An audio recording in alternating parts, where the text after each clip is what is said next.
Morning everyone. So this is our 13th lecture of partial differential equation, and today we are going to discuss our remaining examples of compatibility and their common solution, that is example number 2 to 4 of exercise 3.1. So let's start with the second example. Example number second, show that the equation z equals to px plus qy is compatible with any equation f जो function है x y z p and q का, which is homogeneous in x y z. ये जो F given है आपको, F वाली जो equation है ये होमोजीनियस होगी एक्स वाई जेड में। सो हमारे पास दो इक्वेशन है, हमें प्रूव करना है कि वो कंपैटिबल है। सो हमारी एक इक्वेशन तो यही है कि एफ जो फंक्शन है x y z p q equals to zero. एक इक्वेशन तो यही है आपके पास डायरेक्ट गिवन। दूसरी को हमें जी लेना होता है, तो दूसरी इक्वेशन आपके पास है z equals to p x plus q y. तो सारी टर्म को हम एक तरफ ले जाते हैं, तो इक्वेशन क्या हो जाएगी, p x plus q y minus z equals to zero. या आप ये भी लिख सकते हो z minus p x minus q y. Okay, दोनों से आपका आंसर सेम ही आएगा, एंड में कंपैटिबल आ जाएंगे। सो ये आपके पास हो गई जी, जो फंक्शन है x y z p and q का। So this is your equation number second. So obviously compatible prove करने के कंडीशन जो है कंपैटिबिलिटी की, वो सेटिस्फाई होनी चाहिए। सो condition of compatibility, Jacobian of fg with respect to xp plus Jacobian of fg with respect to yq plus p into Jacobian of fg with respect to zp plus q into Jacobian of fg with respect to zq। तो obviously हमें पहले ये चारों Jacobian calculate करने हैं, फिर उनकी value यहाँ पुट करनी है। तो चेक करना है कि क्या ये ज़ीरो के इक्वल आएगा या नहीं। ये कंडीशन है कि मुझे प्रूव करनी है ज़ीरो के इक्वल है। सो सबसे पहले जैकोबियन हम कैलकुलेट कर लेते हैं। Jacobian of f g with respect to x p, ये किसके इक्वल था, determinant of curly f by curly x, curly f by curly p, then curly g by curly x, curly g by curly p equals to. So यहाँ पर हमारे पास f की value तो as it is है, क्योंकि f हमारे पास f की टर्म में प्रेजेंट है, तो ये टर्म तो एज इट इज़ ही रह जाएंगी जो f वाली टर्म्स हैं। g का हम डेरिवेटिव निकाल सकते हैं, g का derivative with respect to x, तो ये आपके पास क्या आ जाएगा p, देन g का डेरिवेटिव विद रिस्पेक्ट टू, ये आपके पास g यहाँ पर प्रेजेंट है दिस वन। सो इसका डेरिवेटिव करोगे विद रिस्पेक्ट टू p, तो ये आपके पास आ जाएगा x, देन क्रॉस मल्टीप्लाई या डिटर्मिनेंट जैसे आप सॉल्व करते हो, x इंटू ये आ जाएगा curly f by curly x minus p into curly f by curly p. Next Jacobian हम कैलकुलेट करते हैं, Jacobian of f g with respect to y q. So ये होगा curly f by curly y, curly f by curly q. Clear होगा आपको कि ऐसे निकालोगे, पहले इसके रिस्पेक्ट में फिर इसके रिस्पेक्ट में, सेकेंड रो में होगा कि एफ का पहले y और q के रिस्पेक्ट में, फिर g का y और q के रिस्पेक्ट में।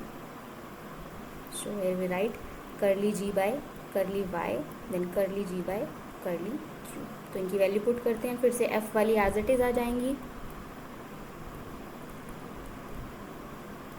g के आप निकाल सकते हो, g के रिस्पेक्ट में करोगे तो ये आपके पास आ जाएगा q, और q के रिस्पेक्ट में करोगे तो आपके पास आ जाएगा y। तो आपके पास आएगा y into curly f by curly y minus q into curly f by curly g. So next Jacobian curly f of g का with respect to z p. So again this is equals to curly f by curly z, curly f by curly p, curly g by curly z and curly g by curly P.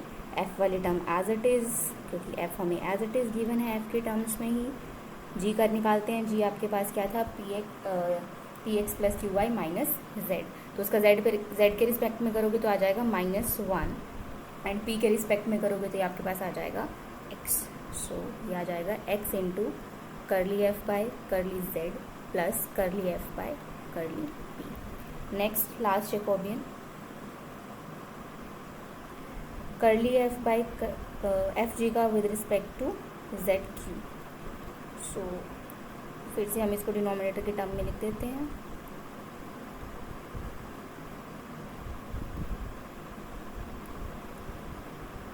फिर से f वाली जो derivative है partial derivative वो as it is आ जाएंगे, and then g वाले आप निकाल लोगे। g की वैल्यू थी p x plus q y minus z equals to 0। तो जी की वैल्यू है आपके पास।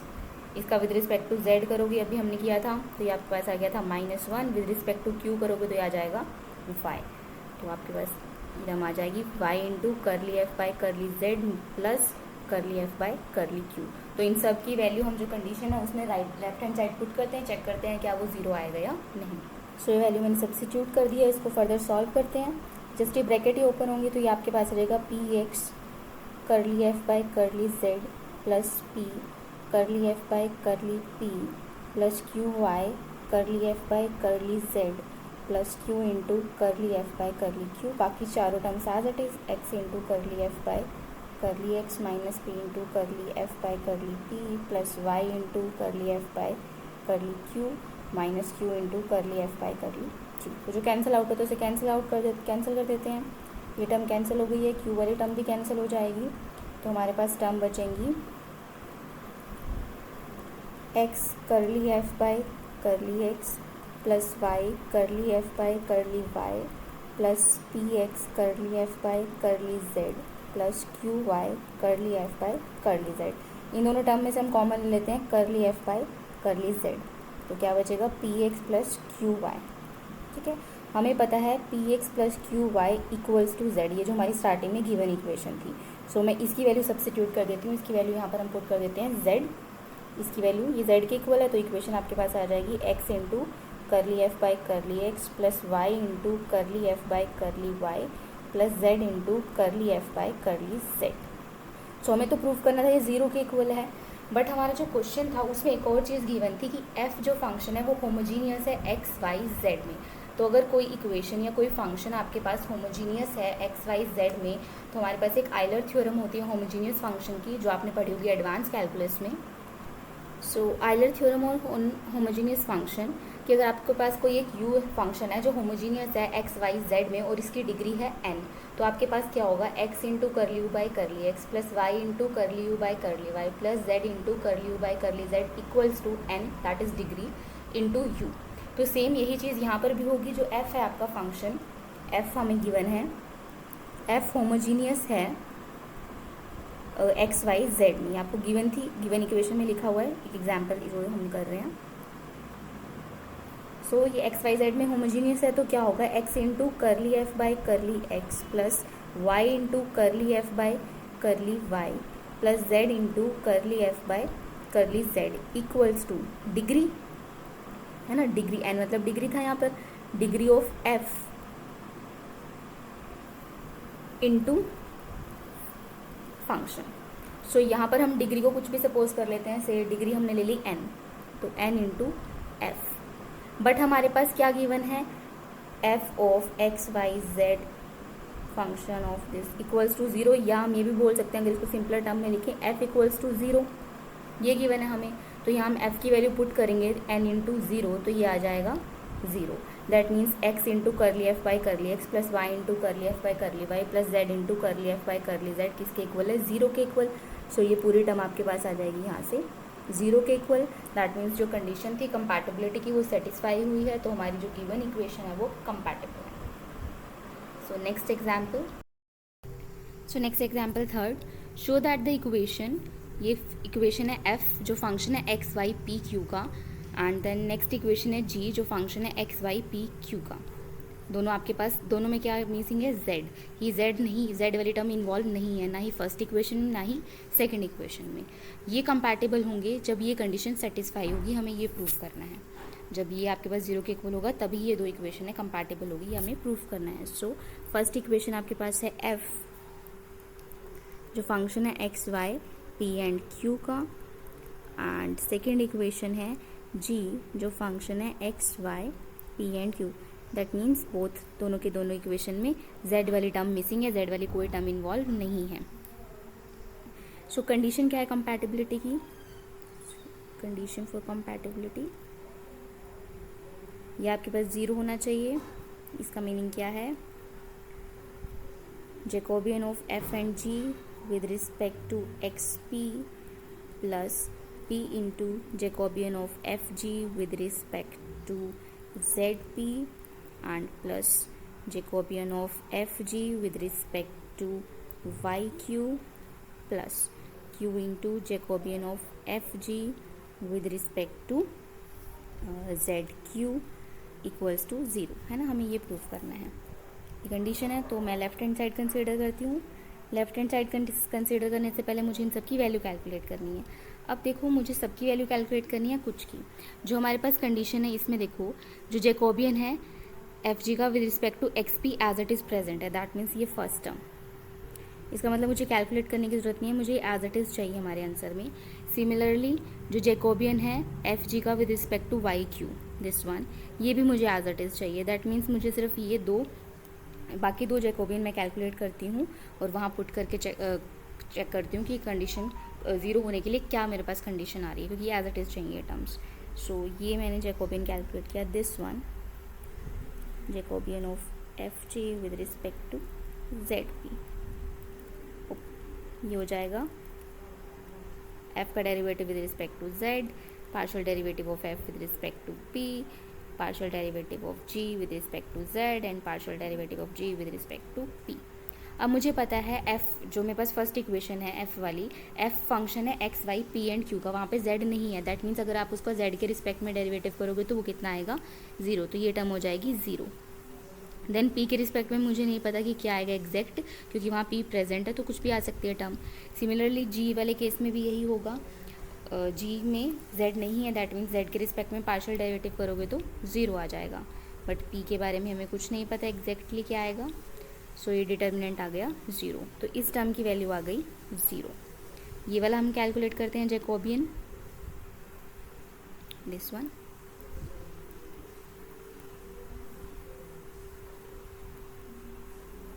सिमिलरली से आप ओपन करोगे f का with respect to z and f का with respect to q and g का with respect to z and g का partial derivative with respect to q. Same वही कि f का partial derivative with respect to z हो जाएगा zero and g का partial derivative with respect to z हो जाएगा ज़ीरो, क्योंकि वहाँ पे z प्रेजेंट नहीं है. ये भी आपके पास एज इट इज़ आ जाएंगे टर्म्स. दैट मीन्स ये भी टर्म आ गई ज़ीरो. तो लेफ्ट हैंड साइड में अगर हम पुट करें तो हमारे पास क्या आ जाएगा, इसकी लेफ्ट हैंड साइड कंसीडर करते हैं. Left hand side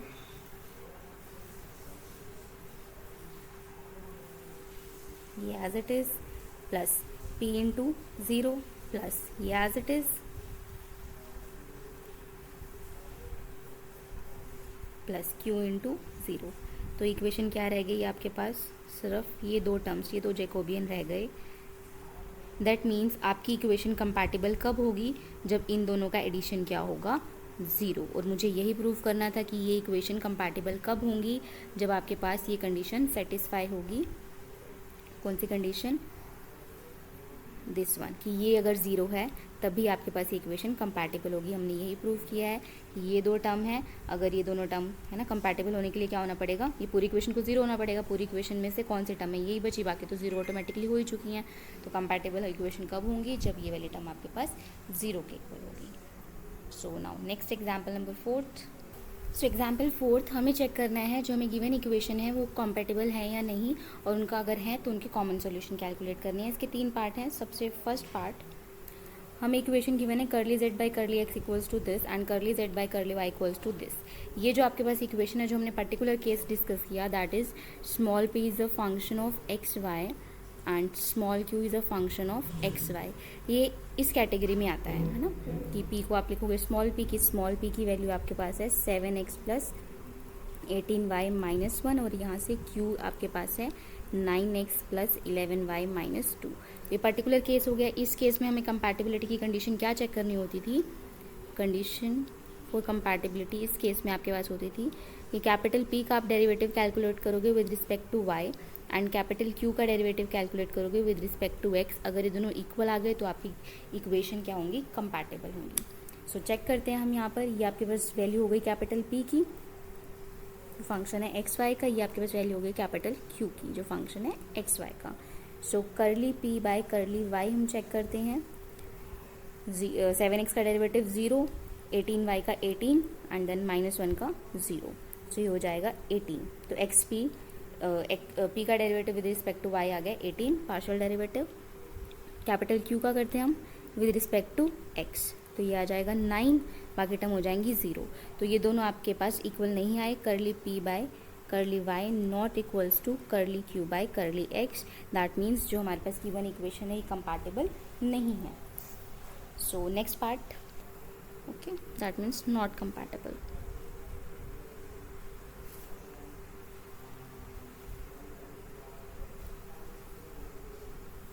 so second part भी इसी पर्टिकुलर केस का एग्जाम्पल है। ये आपके पास वैल्यू हो जाएगी कैपिटल P की, ये वैल्यू हो जाएगी कैपिटल Q की। तो आपको P का डेरिवेटिव चेक करना है विद रिस्पेक्ट टू y, तो ये आपके पास हो जाएगा 3। यहाँ से आप Q का डेरिवेटिव चेक करोगे विद रिस्पेक्ट टू x, तो ये भी हो जाएगा 3। That means partial derivative of P with respect to y equals to partial derivative of Q with respect to x। ये चीज़ क्या इंप्लाई कर रही है कि जो आपके पास इक्वेशन 1 एंड 2 है, नाम दे देते हैं इक्वेशन फर्स्ट एंड सेकेंड, ये आपके पास क्या है, कंपैटिबल। ठीक है, therefore equation 1 and 2 are compatible. अगर कंपैटिबल हैं दैट मीन्स इनका कोई कॉमन सॉल्यूशन भी एग्जिस्ट कर रहा होगा, तो हमें वो कॉमन सॉल्यूशन कैलकुलेट करना है। कॉमन सॉल्यूशन कैलकुलेट करने के लिए हम यूज़ करते हैं dz equals to p into d x plus q into d y, इस इक्वेशन का। सो यहाँ पे आपको p और q की वैल्यू कैलकुलेट करनी होती है फर्स्ट एंड सेकंड इक्वेशन से, बट वो डायरेक्टली गिवन है, सो हम जस्ट पुट कर देंगे। सो dz इक्वल्स टू, इसकी वैल्यू है 6x plus 3y into d x plus 3x minus 4y into d y. इसको सॉल्व करते हैं, ओपन कर देते हैं, ये हो जाएगा 6x into d x plus 3y into d x plus 3x into d y minus 4y into d y. अब देखो, जो आपके पास पहले टर्म है इसका इजीली आप कैलकुलेट कर लोगे, है ना, लास्ट वाली का कैलकुलेट कर लोगे। इन दोनों में से क्या करते हैं, हम 3 कॉमन ले लेते हैं। तो इन दोनों में से आप 3 कॉमन लोगे तो अब क्या हो जाएगा, y into d x plus x into d y. तो इस टर्म को आप क्या लिख सकते हो कि ये क्या है, डेरिवेटिव है x इंटू वाई का। सो बाकी सारी टर्म एज इट इज़, इसको हम लिखेंगे 3 into derivative of x and y minus 4y into d y equals to, बाकी टर्म एज इट इज़ सारी। अब आप क्या करोगे, जस्ट इंटीग्रेट कर दोगे, इंटीग्रेट, तो ये हो जाएगा z equals to 6 into x square divide by 2 plus 3 into x y हो जाएगा यहाँ पे, ये minus 4 y square divide by 2 and plus constant. तो ये हो जाएगा z equals to 3x square plus 3xy minus 2y square plus c। तो ये हमारा रिक्वायर्ड सॉल्यूशन हो गया, कॉमन सॉल्यूशन हो गया इक्वेशन फर्स्ट एंड सेकेंड का। सो थर्ड पार्ट, ये भी पर्टिकुलर केस का एग्जांपल है। ये आपके पास वैल्यू हो गई कैपिटल P की, ये आपका वैल्यू होगा कैपिटल Q की। तो आपको क्या करना है, कैपिटल P का डेरिवेटिव कैलकुलेट करना है विद रिस्पेक्ट टू y, ये क्या आ जाएगा h। कैपिटल Q का डेरिवेटिव कैलकुलेट करना है विद रिस्पेक्ट टू x, तो ये आ जाएगा h। दैट मीन्स ये दोनों टर्म्स क्या हैं, इक्वल हैं, और इक्वल होते ही that means equation first and equation second, equation first equation second क्या हो जाएंगी, कंपैटिबल। कंपैटिबल हैं तो अगेन इनका कोई कॉमन सॉल्यूशन एग्जिस्ट कर रहा होगा, तो हम वो कॉमन सॉल्यूशन कैलकुलेट करते हैं। उसके लिए आप क्या यूज़ करोगे, z equals to p into d x plus q into d y. तो जस्ट आपको यहाँ पे p एंड q की वैल्यू पुट करनी है, यहाँ पे सॉरी dz। सो यहाँ p की वैल्यू पुट कर दोगे ax plus h y plus g into d x plus h x plus b y plus f into d y. Open कर देते हैं इसे, ये हो जाएगा a x into d x plus h y into d x plus g into d x plus h x d y plus b y d y plus f into d y equals to d z. अब देखो, आप सारी term को integrate easily कर सकते हो, इस term को कर सकते हो, इस टर्म को कर सकते हो, इसको and this one and this one. 2 term रह गई h वाली, तो दोनों h वाली में से h कॉमन लोगे तो ब्रैकेट में क्या रह जाएगा, अगर जो 2 टर्म मैंने ये लिखी h कॉमन लोगे, इन दोनों टर्म को मैं इन्वॉल्व कर रही हूँ, h कॉमन लिया तो क्या रह जाएगा y into d x plus x into d y. तो ये क्या हो जाएगा, derivative of x and y, है ना, हम बहुत बार डिस्कस कर चुके हैं अभी ये। तो इन दोनों में से कॉमन लेके ऐसे मैंने लिख दिया। बाकी सारी टर्म्स को एज इट इज़ लिख देती हूँ, a x into d x plus g into d x plus b y into d y plus f into d y and then d z. Just integrate them. So आपके पास आ जाएगा z equals to a x square divide by 2 plus h into x y plus g into x plus b into y square divide by 2 and plus f into y plus पर यहाँ पर constant आ जाएगा। सो आप simply यहाँ पे भी छोड़ सकते हो, या आपको जो ऐसे 1/2 कॉमन एक साथ लिखना है वो भी लिख सकते हो, या 2 को आप लेफ्ट हैंड साइड लेके जा सकते हो, इट्स टोटली अप टू, या आप यहाँ भी छोड़ सकते हो। तो ये आपका रिक्वायर्ड कॉमन सॉल्यूशन है इक्वेशन फर्स्ट एंड सेकंड का।